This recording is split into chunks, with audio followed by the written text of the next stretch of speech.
What's cracking YouTube? It's your boy Though, back again with another reaction. We got a recommended video by Gory Parno. NHL, how every team got its name and identity, part 1. This should be an interesting video. We about to learn something, but before we do, hit that like button, hit that subscribe button. We're 2 subs away from 280 subscribers, bro. Let's go. The fact of being who or what a identity. The fact of being who or what a person or thing is. Everyone has one, and so do the teams that we choose to represent. But behind every logo and every name lies a story, a reason why that team has the identity that it does today. In this video, I'm going to attempt to uncover how each and every NHL team got its name and identity. And for that, here's how all current 31 teams came to bear the names they have Pittsburgh today. the Penguins? How? I didn't know Penguins is in Pittsburgh. So if you were a 90s kid like me, you probably remember watching the Mighty Ducks movies.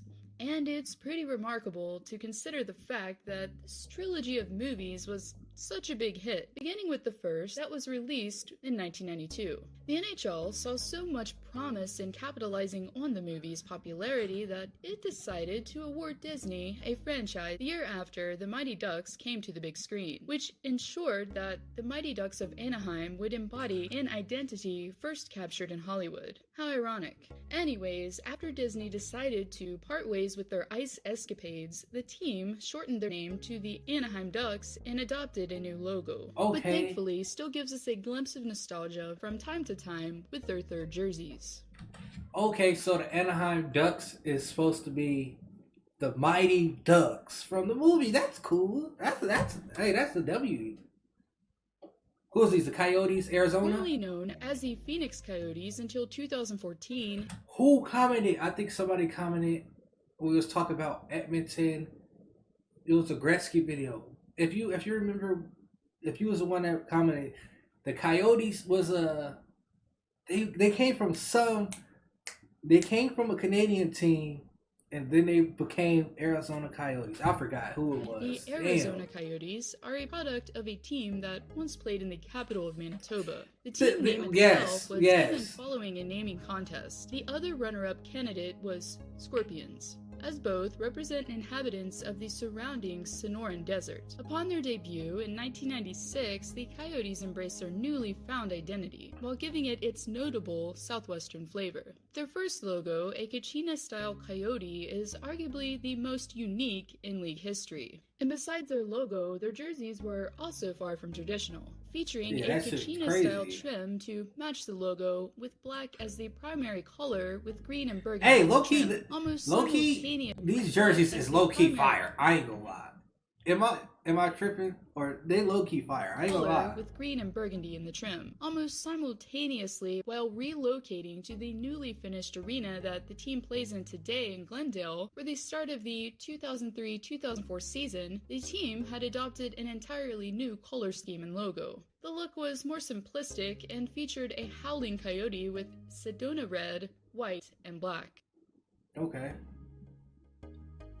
Advertising. We're all sick of it today, really. Ads are plastered, it seems, everywhere we look. But in the days of the 1920s, before TV screens and cell phones, you had to get creative. And that's exactly what Bruins founder and owner at the time, Charles Adams, did. Adams happened to not only be the franchise owner of the newest team in Boston, but also the owner of a local supermarket chain, which shared the exact same color scheme. Anyways, how they got their colors may not seem interesting, but how they gained their name just may be. As the Bruins were given their name by a guy you might have heard of, Art Ross. Ring any bells? Ross entertained the idea of the Old English word for bear while intending on the untamed, agile, and cunning nature to represent the club. I don't know who that dude was. Who is this? What team is this? Similarly to Boston, the Sabres are one of the few teams not to gain their logo or identity from their city or surrounding area. As the Knox brothers, Seymour and Northrop, who were the ones who initially brought Buffalo its NHL team, decided that a naming contest that took place in 1970 would be the best option for obtaining a name, then ultimately deciding on Sabres being the most unique and suitable, as Seymour felt it was a prime example of swiftness while strong on both offense and defense. The Buffalo Sabres. That doesn't sound right coming off the like saying it out loud. It don't go together. Buffalo Sabres.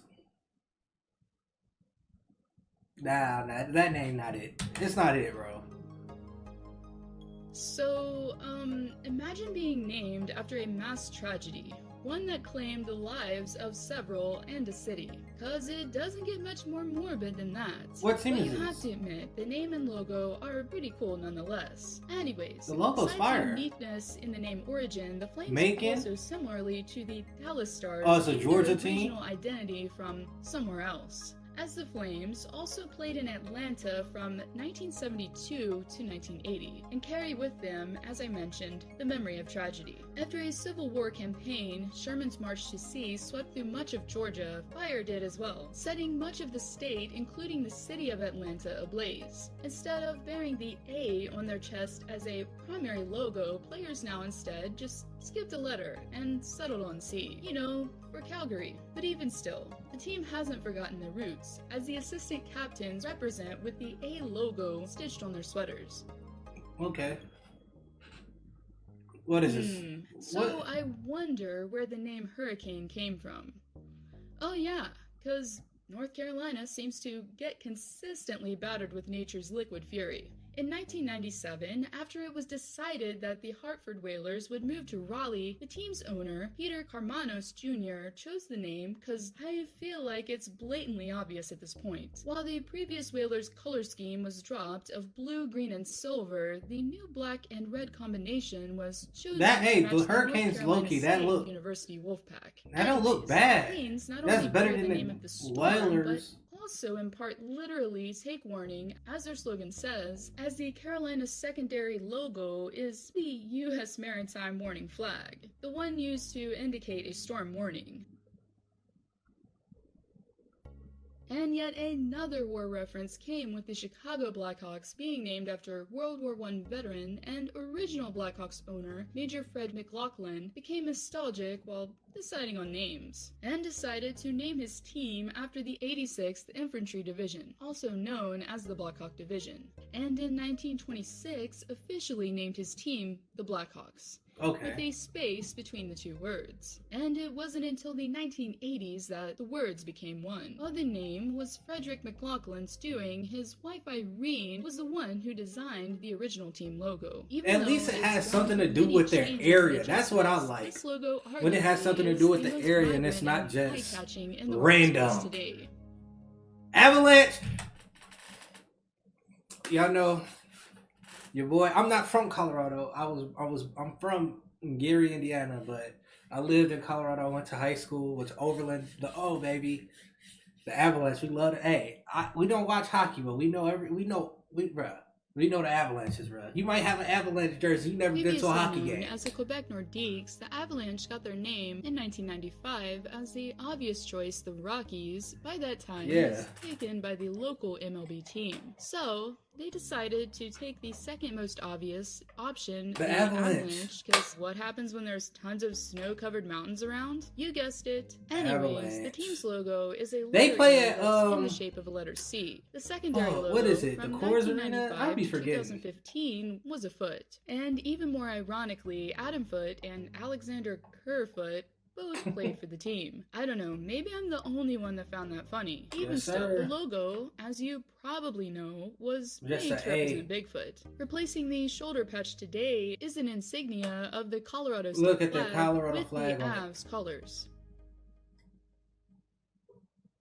This Washington. And just when you thought the war theme was over, think again, as we have yet another war represented league-wide by the Columbus Blue Jackets. After a name-the-team contest was held, creative, I know, the name Blue Jackets ended up being the winner. The name is in reference to the Civil War, due to the fact that Ohio and Columbus both have a rich history when it comes to Union troops being present, as the state of Ohio contributed more residents from the Union side of the war than any other state. The logo coincides with the patriotic feel, displaying a star with the state flag wrapped around it, in a C shape. One unique part of Nationwide Arena that got a goddamn definitely sets it apart from others in the league is the cannon. Yes, I said it, a cannon. A handmade replica of the 1857 Napoleon-style cannon is fired on 3 occasions. When the team first takes the ice, when they score, and when they win. And trust me, if you're there, you won't miss it, cause that baby is loud. Just ask Johnny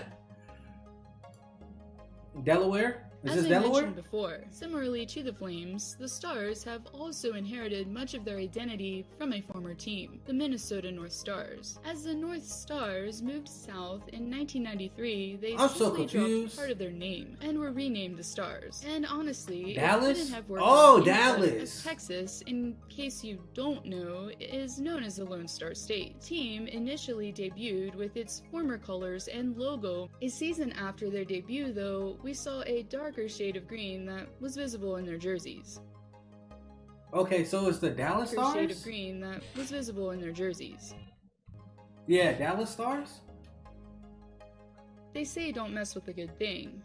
And that's exactly what the Wings haven't done for the most part while considering their logo and jersey design over the years.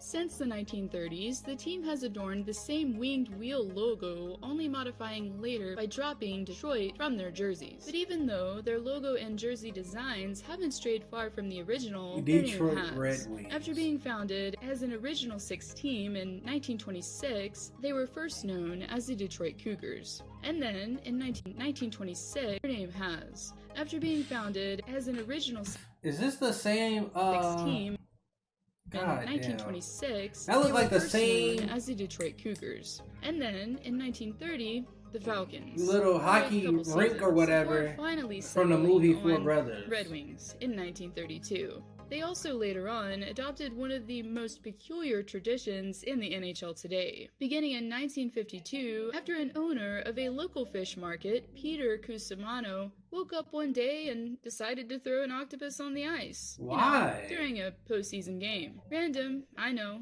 But regardless, the tradition's still going strong in the Motor City. Well, sort of. As it's octopus slinging today, instead of throwing. During the postseason anyways.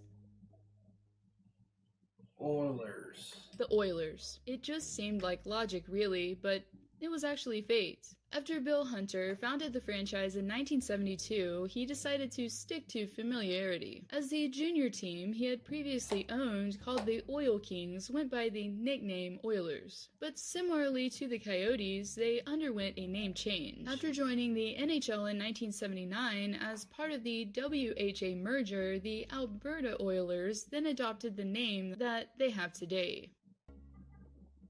Florida Jaguars? Is that the Jaguars? Blockbuster, a 90s staple that will forever Lions? be remembered for its awesome candy Cheetahs? and endless selection of movies, actually has something in common with this Floridian franchise. Its first owner, Wayne Huizenga, just so happened to be the co-owner at the time of Blockbuster Video. About a year after being awarded a team, it was Damn, y'all remember Blockbuster, bro? You get the games, the movies, the candy, the popcorn.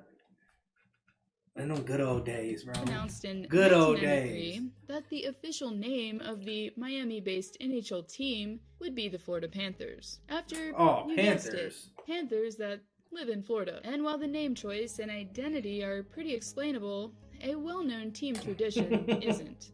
At least, at first glance anyway. Known as the Rat Trick, fans since the playoffs of '96 have been throwing plastic rats on the ice during or near the postseason. The tradition began after Scott Mellenby killed a rat with his stick pre-game and then ended up scoring 2 goals soon after. Even more interestingly, in 1996, when the tradition began, it was also the year of the rat, and also the same year that the Panthers went on to the Stanley Cup Finals. LA Kings. The Kings ultimately received their identity through a, you guessed it, team naming contest. After receiving the team, which was one of 6 products of the 1967 expansion, Jack Cook wanted a name that asserted royalty. The team not only embodied royalty by their name, but also debuting colors, as the Kings began the inaugural season wearing foreign blue and gold. Around the time when Gretzky arrived in the City of Angels, the team switched to a gray and black color scheme, but abandoned it for the start of the 98-99 season. I'm just trying to think what other name would LA have. Kinda bad. besides the king. That's typical. What is this? Let me guess.